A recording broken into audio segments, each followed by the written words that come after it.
Bonjour à tous, bienvenue sur Droit Friendly. Alors, c'est parti, c'est la reprise. Tiens, en parlant de reprise, question. Quand un joueur frappe un arbitre après la fin du match, qui est responsable civilement, le joueur ou son club? C'est ainsi que l'on peut poser le problème juridique de l'arrêt de la Cour de cassation rendu le 5 juillet 2018. Avant d'en discuter, rappelons les faits. Lors d'un match de foot, l'arbitre expulse un joueur du match. Furieux, le joueur, après la fin du match, retourne sur le terrain et agresse physiquement l'arbitre responsable de son expulsion. Le joueur est condamné au pénal pour violence volontaire, la victime est indemnisée au civil par un fonds de garantie, mais ce dernier, estimant que le joueur était sous la responsabilité de son association de football, a assigné celle-ci en remboursement des sommes versées à la victime. Mais est-ce bien à l'association de payer? Une association est-elle responsable des fautes commises par ses membres, surtout après la fin du match? Dans cet arrêt, la Cour de cassation répond par l'affirmative. Elle casse l'arrêt de la Cour d'appel en retenant que l'agression d'un arbitre commise dans une enceinte sportive par un joueur constitue, même lorsqu'elle se produit à l'issue de la rencontre dont ce dernier a été exclu, une infraction aux règles du jeu en lien avec l'activité sportive. Pourquoi cet arrêt est-il important? Parce que il date de juillet 2018. Et nous sommes en 2019 et mes chers étudiants, il est fort probable qu'il tombe sur la session 2018-2019. Ensuite, parce qu'il ajoute à la jurisprudence classique en matière de responsabilité des associations sportives. Rappelons tout d'abord le principe. On est responsable des dommages causés par nos faits à d'autres personnes, que ce soit volontaire ou involontaire. C'est ce qu'on appelle la responsabilité du fait personnel prévue aux articles 1240 et 1241 du Code civil. Il existe aussi un autre principe, celui de la responsabilité du fait d'autrui. Il signifie que l'on est aussi responsable des personnes dont on a la garde. L'article 1242 du Code civil prévoit cette responsabilité dans des cas restreints. Par exemple, s'agissant des parents pour les dommages causés par leurs enfants, mais également l'employeur pour les dommages causés par son salarié, ou encore l'instituteur pour les dommages causés par les élèves. En effet, ces cas sont restreints. Cependant, la jurisprudence a étendu la responsabilité du fait d'autrui à d'autres cas, comme par exemple les associations. En effet, depuis un arrêt BIC du 29 mars 1991, la Cour de cassation retient qu'une association peut être responsable des faits de ses membres. Dans cet arrêt, la Cour de cassation reconnaît la responsabilité d'une association gérant un centre d'aide pour le travail pour les dommages causés par une personne, membre de cette association, qui souffrait de troubles mentaux. Pour la Cour de cassation, c'est parce que l'association avait le contrôle, la direction et la charge de l'organisation du mode de vie de cette personne à titre permanent qu'elle devait assumer la responsabilité des dommages causés par cette personne. S'agissant des associations sportives, la Cour de cassation a pu se prononcer à plusieurs reprises.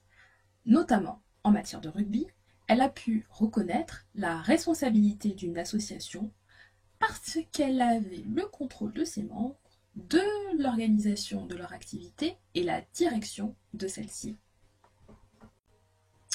Il existe toutefois des différences entre une association sportive et une association gérant un centre d'aide pour le travail.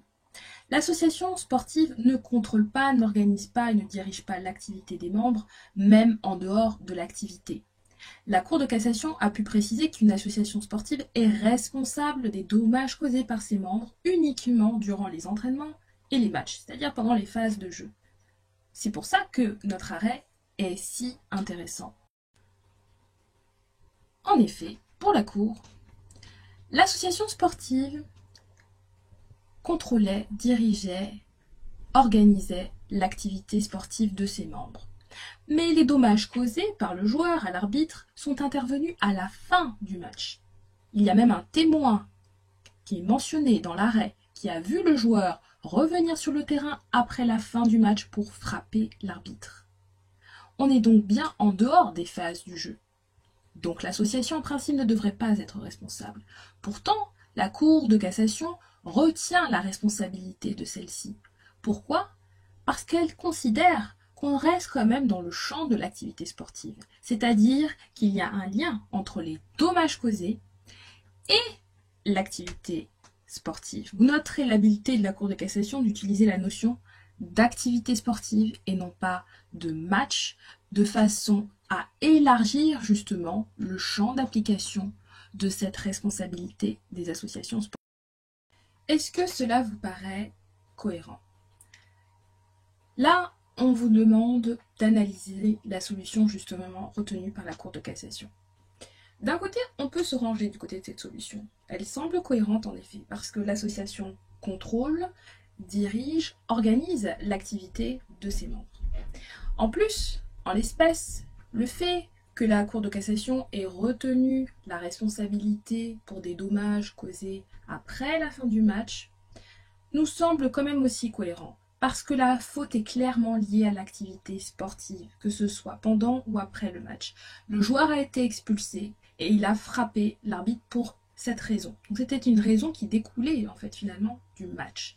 Et enfin, autre argument qui est plus en rapport avec l'objectif de la responsabilité civile, c'est celui de multiplier justement les débiteurs solvables pour la victime.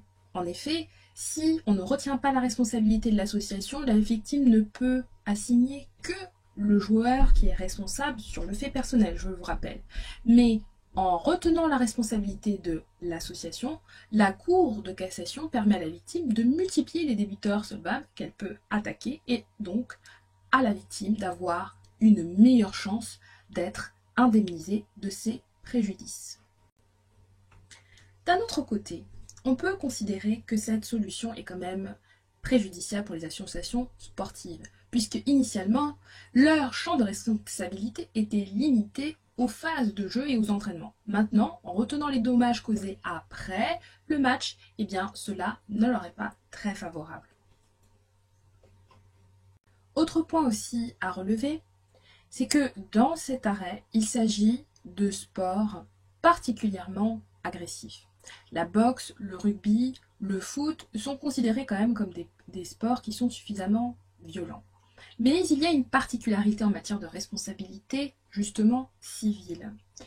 Si des dommages sont causés lors du match, par exemple, face à un autre joueur, par exemple en boxe, imaginons, un coup qui est porté sur des parties qui sont autorisées n'est pas considéré comme étant une faute civile. Il peut y avoir des dommages pour l'adversaire, mais on considère qu'il accepte les risques quand il joue.